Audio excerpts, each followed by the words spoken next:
What if everything you thought you knew about the JonBenét Ramsey case was wrong? For almost 3 decades, the world has been told one version of this tragedy. The story of a child beauty queen, a ransom note, and a Christmas morning that turned into a national nightmare. But deep inside the evidence boxes and digital archives lies something darker. Details that never made the headlines. Evidence that was quietly dismissed or simply ignored. And now, with the technology of 2025 and the persistence of digital sleuths, new light is cutting through the dust. What if the truth was never buried, only overlooked? If you've ever followed this case, stay with me, because by the end of this series you may see JonBenét's story in a way you never imagined. And if you're new here, hit that follow and keep your theory ready, because your perspective might reveal something we've all missed. It was December 26, 1996, Boulder, Colorado. The Ramsey home was still decorated for Christmas. Garlands hung across stair rails, twinkling lights reflected off polished wood. In the early hours, a scream shattered that perfect stillness. Patsy Ramsey, the mother, had discovered a ransom note on the staircase.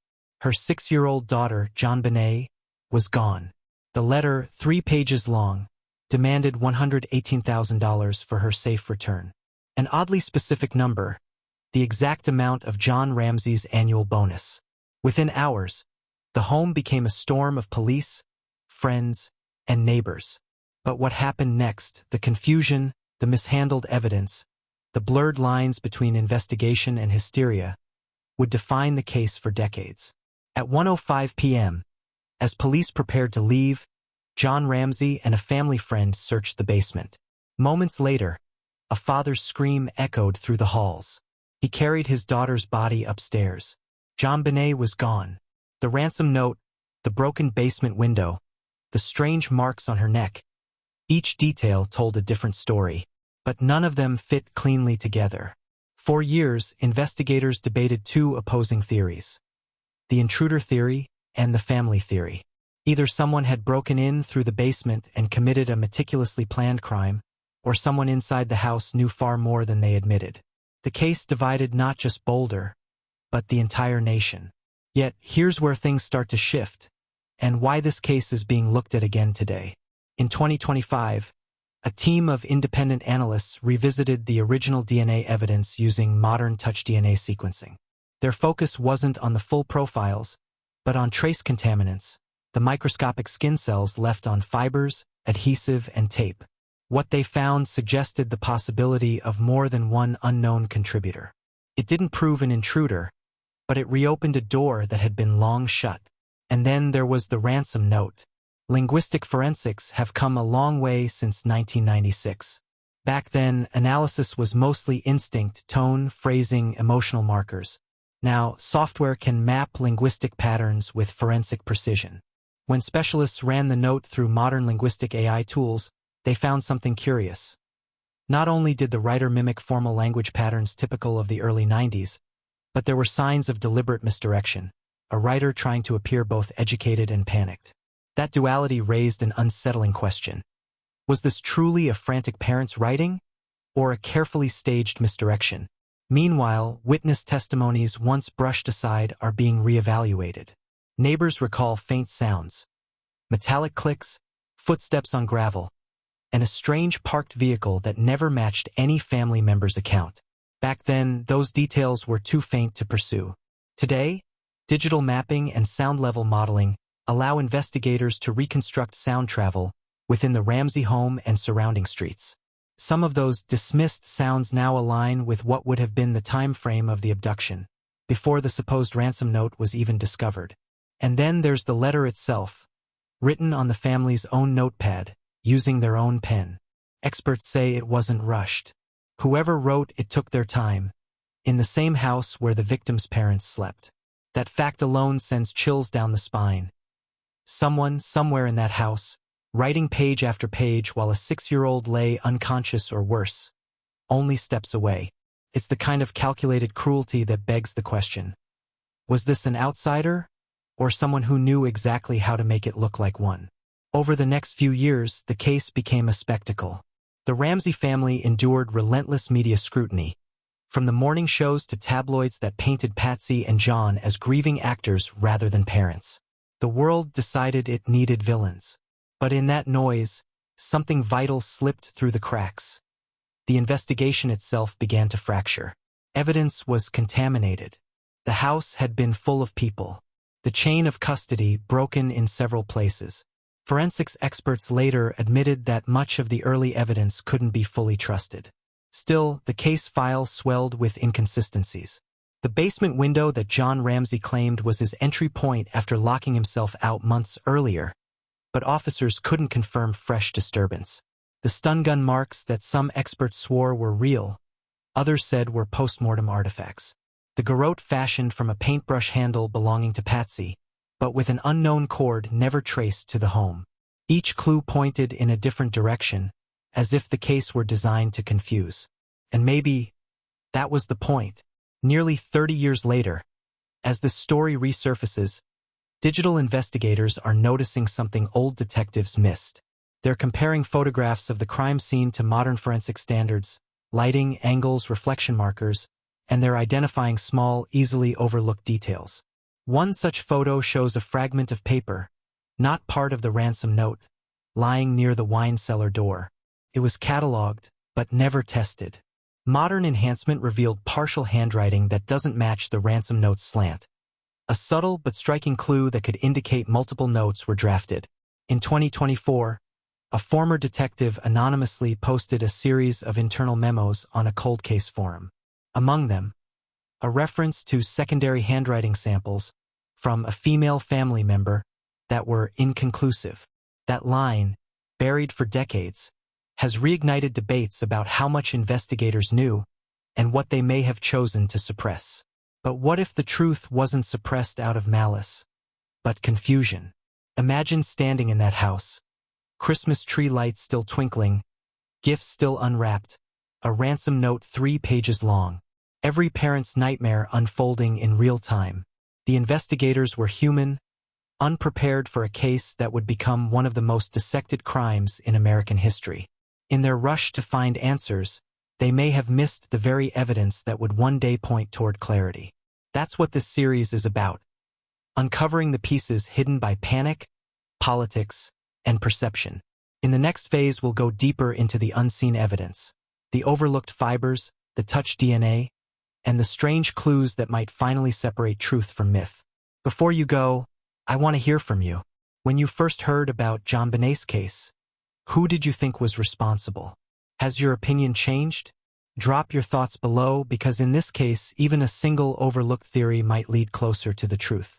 Every crime tells a story, not just through its suspects, but through its silence. And sometimes, silence speaks the loudest. When investigators first combed through the Ramsey home in 1996, they didn't yet know they were walking through one of the most complex crime scenes in American history. Fibers clung to carpet, skin cells hid in creases of tape, and invisible traces of truth waited patiently for technology that didn't yet exist. In 1996, forensic science had limits. DNA testing was primitive. Analysts worked with larger samples, often destroying evidence just to get a partial read. Touch DNA, the ability to analyze microscopic skin cells left from mere contact, was science fiction. But in 2025, it's the cornerstone of re-examination. Earlier this year, new advancements allowed experts to reanalyze fibers taken from JonBenét's clothing, the garrote cord, and the duct tape found near her body. This time, the process didn't destroy the samples, it enhanced them. What they discovered was both fascinating and disturbing. The fibers previously matched to the Ramseys' own clothing weren't as conclusive as once believed. Under higher magnification and spectral mapping, they found minute inconsistencies, color variations too subtle for 90s-era microscopes, that suggested that at least some of those fibers may have come from another textile entirely. The implications are unsettling. If these fibers weren't from the house, then someone or something from outside entered that home. But the surprises didn't end there. Tiny fragments of metallic dust were identified near the ligature marks. Not enough to pinpoint an object, but chemically similar to a type of aluminum oxide used in certain flashlight casings during the mid-90s. It's the same alloy used in tactical flashlights sold at local hardware stores around Boulder, including one the Ramseys reportedly owned. Was it the family's flashlight, or one carried by someone who slipped into the home unnoticed that night? For years, the intruder theory has been dismissed as implausible, mostly because of a lack of forced entry. But new digital reconstructions of the basement window, where a small grate and broken glass were found, challenge that assumption. 3D modeling shows that a slender adult male could have entered through that space without major disturbance to the dust patterns. Investigators in the 90s claimed no intruder could fit. They didn't have the tools we have now. A retired crime scene analyst recently stated, "If that window was an entry point, it's possible we've been looking at this crime backwards for nearly 30 years. And then there's the ransom note, the infamous 3-page manifesto of confusion. Linguistic forensics have transformed dramatically. Today's AI-driven analysis doesn't just look at grammar or phrasing, it decodes psychological fingerprints. When modern software scanned the note, several things stood out. The writer alternated between formal and informal tones, shifted between first and third person, and used punctuation inconsistently, not as random errors, but as markers of intentional deception. The use of "don't try to grow a brain" echoed a line from a 1994 crime film Speed, hinting the writer may have been influenced by popular media. Most chilling of all, the letter's word count and phrasing style aligned closely with the writing patterns of a small percentage of American adults with formal writing training. Not children, not average individuals. Someone who knew how to sound different than they were. When AI compared the note's syntax to publicly available writings of family members, there was no direct match, but there were psychological overlaps, including the pacing and repetition of words linked to Patsy Ramsey's known writing samples. Linguists caution, that doesn't prove authorship, but it raises an eerie possibility that the note was written to sound like someone else entirely. The more this evidence is re-examined, the less it fits neatly into the box of guilt or innocence. The lines blur, and that's where the case becomes hauntingly human. Back then, the Boulder Police Department faced immense pressure. The media was relentless. The Ramseys were both suspects and victims, and the public demanded answers faster than the evidence could speak. Under that chaos, evidence was bagged improperly, scenes were contaminated, and timelines shifted with each new statement. Take the discovery of the body itself. The moment John Ramsey carried JonBenét upstairs, he unintentionally changed the forensic landscape. His touch, the positioning of the blanket, all of it blurred what could have been critical early indicators. He wasn't thinking like a suspect. He was thinking like a father. But that single act may have erased vital proof. Now, nearly 3 decades later, forensic imaging is giving us another chance. Using archived photos, experts reconstructed the basement's temperature, humidity, and airflow to model how DNA would degrade over time. They found that samples previously considered too old for analysis might, in fact, still yield results, if tested under modern microclimate algorithms. That's where the cold case investigators of 2025 come in. The Ramsey case has been quietly reopened for digital reassessment. It's not a full criminal reopening, at least not yet, but a technical review using advanced forensic modeling. These reviews don't just test samples. They rebuild entire crime scenes in virtual environments, allowing investigators to rewalk every step, every shadow, every sound. One discovery has stunned online sleuths. The tape found on JonBenét's mouth had faint, barely visible fiber impressions that weren't previously documented. Using image enhancement, analysts identified a repeating pattern consistent with a fabric not found anywhere in the house. The pattern resembles a commercially available knit used in men's thermal undershirts from the mid-90s, suggesting direct contact between the tape and someone wearing that fabric. The revelation sent shockwaves through the community. If true, it could mean that JonBenét's killer wasn't wearing the pajamas or robe that belonged to her family, but clothing completely foreign to the household.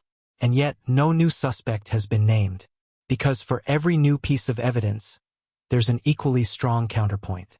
The DNA found on her clothing, long cited as proof of an intruder, could, according to experts, also be transferred DNA from factory workers during manufacturing. It's a reminder that science can clarify the past, but sometimes it complicates it even more. Still, one truth stands. Modern technology has revealed that the original investigation missed things. Small, silent things. Fibers, patterns, timing, even psychology. Every re-examined clue seems to whisper the same thing. Someone was careful. Too careful. And that realization has ignited a new wave of online investigators. Digital detectives who spend months reconstructing floor plans, comparing linguistic quirks, syncing timestamps, and analyzing archived interviews. While the internet can breed misinformation, it can also breathe new life into cold cases like this one. In forums and podcasts, users cross-reference details overlooked in official reports. Some even claim to have located additional evidence. Photographs taken at the time that never appeared in public record. Could a digital crowd one day solve what decades of detectives couldn't? Maybe. But as the noise grows, so does the danger of distortion. The truth about JonBenét Ramsey's death isn't just in the evidence. It's in the interpretation of that evidence. And that's where this story takes its next turn. Because what happens when the world starts questioning not only who killed JonBenét, but how the story of her death was shaped? As we move on, we step into that shifting narrative, the evolving suspects, where every theory collides with every confession, and where the truth becomes harder to separate from belief. Before you move on, tell me in the comments. Do you think the intruder theory makes more sense now? Or do the clues still point inside the house? I'll be watching for your takes as we piece this together. In every great mystery, time is both a witness and a suspect. And in the case of JonBenét Ramsey, time hasn't just blurred the truth, it's rewritten it.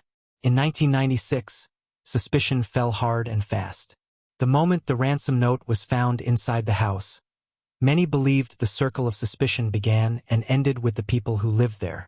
But as years passed, the story evolved not because of new confessions, but because the way we understood guilt began to change. The first suspects, of course, were the parents. John and Patsy Ramsey, a wealthy, polished couple living the American dream. A successful businessman, a former beauty queen, a mansion in Boulder, and a child adored for her pageant wins. To the public, they looked perfect, too perfect.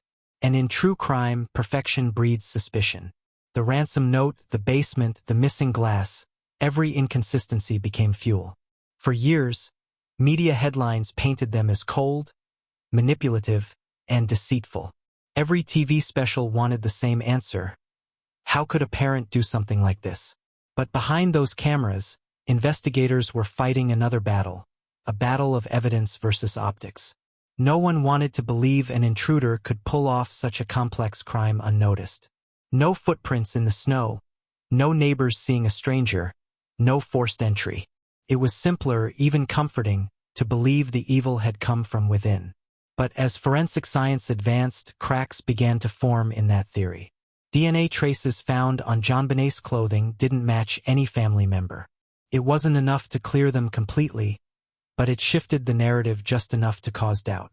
Patsy Ramsey maintained her innocence until her death in 2006. Her interviews remain haunting. A woman desperate to be heard, yet drowning in suspicion. John, her husband, would later say that losing his daughter was tragedy enough. But losing his reputation was a second death. For nearly 2 decades, the Ramseys lived under that shadow. Then, in the mid-2000s, investigators began quietly considering other possibilities. One of those possibilities was John Mark Carr, a schoolteacher who, in 2006, confessed to killing JonBenét. The world held its breath. For a moment, it felt like closure. But it didn't last. His confession unraveled quickly. He wasn't even in Boulder at the time of the murder. His DNA didn't match.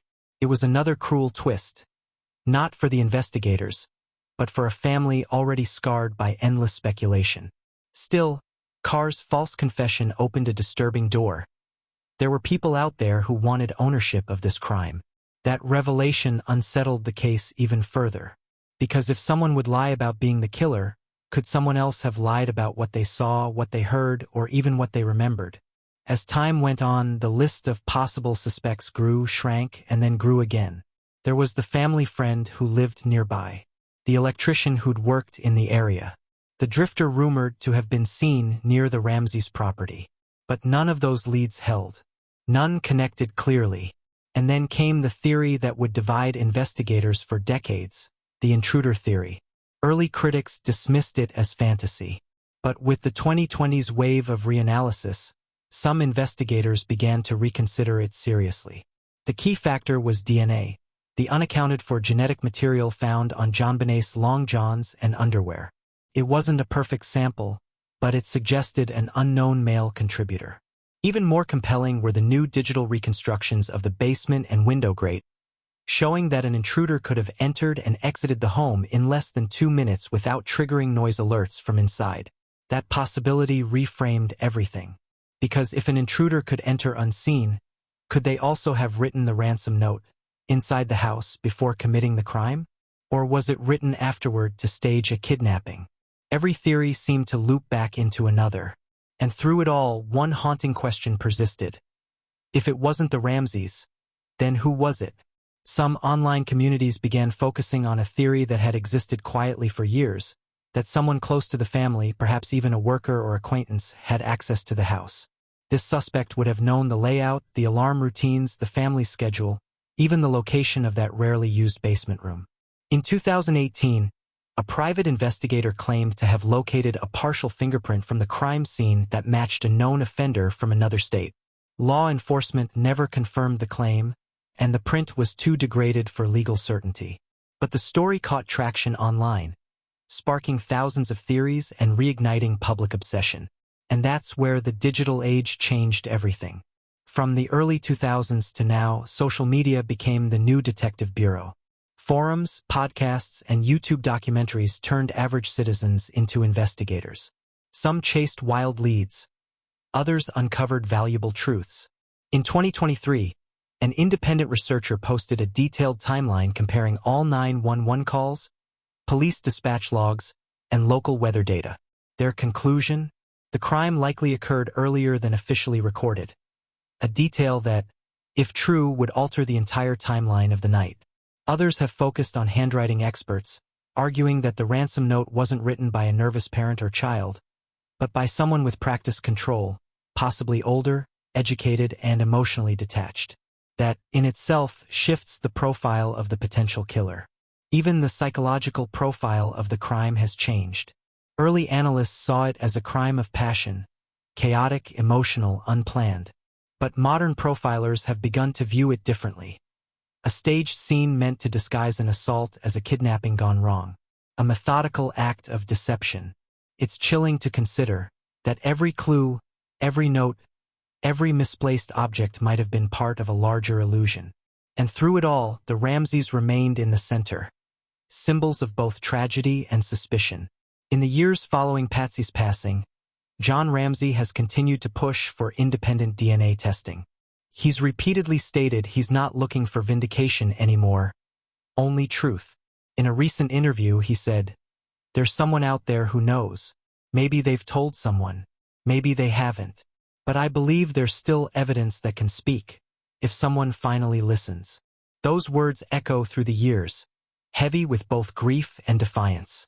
Because beneath every theory, intruder, family, cover-up, lies one shared truth. A little girl's life ended, and her killer still walks free. Even the Boulder Police Department, long criticized for its early mistakes, has quietly resumed a technical review of the case. Officials claim it's not an active investigation, but sources suggest new forensic results could soon be presented to the Colorado Bureau of Investigation. What those results contain remains confidential, for now. But if history has taught us anything, it's that secrets don't stay buried forever. And as the evidence evolves, so does the story. The case of JonBenét Ramsey has never been static. It's a living puzzle that reshapes itself with every new generation of technology, every confession, and every new pair of eyes willing to look where others wouldn't. In the next phase, we explore the digital era's impact, how online sleuths, documentary filmmakers, and citizen investigators have changed not just this case, but how the world understands crime itself. Because sometimes, the truth isn't just hidden in the evidence. It's hidden in plain sight, within the people who refuse to stop searching. Before you go, tell me this, after everything you've heard so far, do you believe JonBenét's case can still be solved? Or has time itself become the ultimate cover-up? Leave your thoughts below. It's been nearly 3 decades since a 6-year-old beauty queen was found lifeless in her own basement, beneath the soft glow of Christmas lights that once promised innocence. The police have changed. The technology has evolved. The theories have multiplied. But somehow, the silence in the Ramsey home remains the loudest sound in this story. In the years following the original investigation, JonBenét's case became more than a tragedy. It became a test of truth itself. Each new generation of detectives and journalists has tried to decode the same impossible puzzle. Who killed JonBenét Ramsey? And perhaps more hauntingly, why? Over the past few years, the story has begun to shift again. It's subtle but noticeable, a quiet hum among those who've never given up. New technologies are reopening old wounds, and digital investigators, armed with tools the original detectives could never dream of, are chasing the threads left dangling in the cold Colorado air. In late 2025, forensic teams revisited a crucial piece of evidence, the DNA mixture found on JonBenét's clothing. It's been retested using next-generation sequencing, capable of detecting trace contributors even from skin cells left decades earlier. But the results were, once again, inconclusive. The genetic markers remain partial, hints of a profile, fragments of a ghost. Still, whispers began to spread through investigative circles. Someone new was looking into the DNA again. Not a local cop, not a retired detective, but an independent forensic consultant with ties to a private lab in Virginia, one specializing in cold case genetic genealogy. For the first time, a private entity, outside the system that failed this case for years, might hold the key to matching those fragments to a living person. But just as momentum began to build, the Boulder Police Department issued a short, careful statement.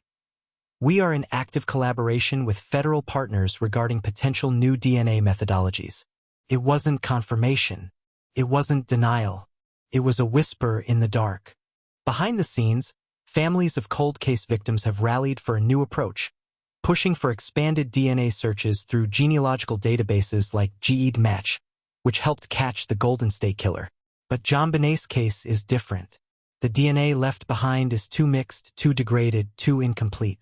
Yet experts believe that even a faint genetic trace could lead to relatives, and from there to a name. As science moves forward, the questions grow sharper. If the intruder theory was real, who could have slipped inside undetected, written a lengthy ransom note, and carried out such a brutal act without leaving more behind? And if it wasn't an intruder, if this tragedy began within those walls, why does the truth still feel out of reach after all these years? Then there's the note, the infamous 3-page ransom letter, perhaps the most analyzed document in modern criminal history. Every word, every flourish, every punctuation mark dissected by linguists and profilers. Recently, a digital forensics researcher proposed something radical. Using AI to compare the ransom note's syntax and vocabulary to millions of known writings from online archives, searching for patterns, signatures of authorship that human eyes might miss. It's experimental, controversial, and untested in court. But if such technology reveals even a partial linguistic match, it could reopen this case in ways no one imagined. For some, these new methods feel like hope. For others, they feel like ghosts, pulling the world back into a wound that may never heal. John Ramsey, JonBenét's father, now in his early 80s, has lived long enough to watch the story evolve, bend, and twist through time. He's appeared at crime conferences, spoken to media outlets, pleaded with the state to release evidence for independent testing. His message remains the same: we just want the truth. But the truth, in this case, has become a shape-shifting shadow. Online, communities of digital detectives have taken up the investigation themselves. Some of these sleuths have made legitimate contributions, highlighting inconsistencies in police reports or identifying overlooked witnesses. Others, however, cross the line, spreading speculation, false accusations, and theories so far from reality they blur the line between curiosity and obsession. And yet, it's undeniable. The online world has kept JonBenét's name alive. Without it, perhaps the case would have faded into history. But because of this collective fascination, the case remains open, if not legally, then in the public mind. Still, there are moments that cut through the noise. One such moment came earlier this year, when a retired FBI handwriting analyst revealed that new imaging software had re-examined the ransom note for pen pressure and sequence data. The findings? At least one line appears to have been retraced, suggesting hesitation, perhaps written in 2 sittings. A small detail, yes, but in a case built on fragments, even hesitation feels like revelation. The investigation may have begun in the basement of a Colorado mansion, but today it lives in the cloud, in digital archives, message boards, and hard drives. Thousands of people, most of whom never knew JonBenét, have dedicated years of their lives to finding answers for a child they've only seen in photographs. And maybe that's the truest sign of her haunting. JonBenét's story has outgrown her tragedy. It's become a mirror reflecting how society obsesses, doubts, and demands closure in the face of mystery. It's not just about who did it anymore. It's about why we still care. Some say the case will never be solved. Others believe the final clue has already been discovered, buried in plain sight, just waiting for the right person to connect the dots. But maybe the real question isn't who killed JonBenét Ramsey, but whether the world is ready to finally face the answer when it comes. Because in a story this tangled, every revelation carries its own kind of cost. As the lights fade on this series, remember this. Every true crime case we revisit is more than entertainment. It's a reminder that behind the theories, the evidence, and the speculation, there's a little girl whose story still echoes through time. And somewhere out there, someone knows what happened.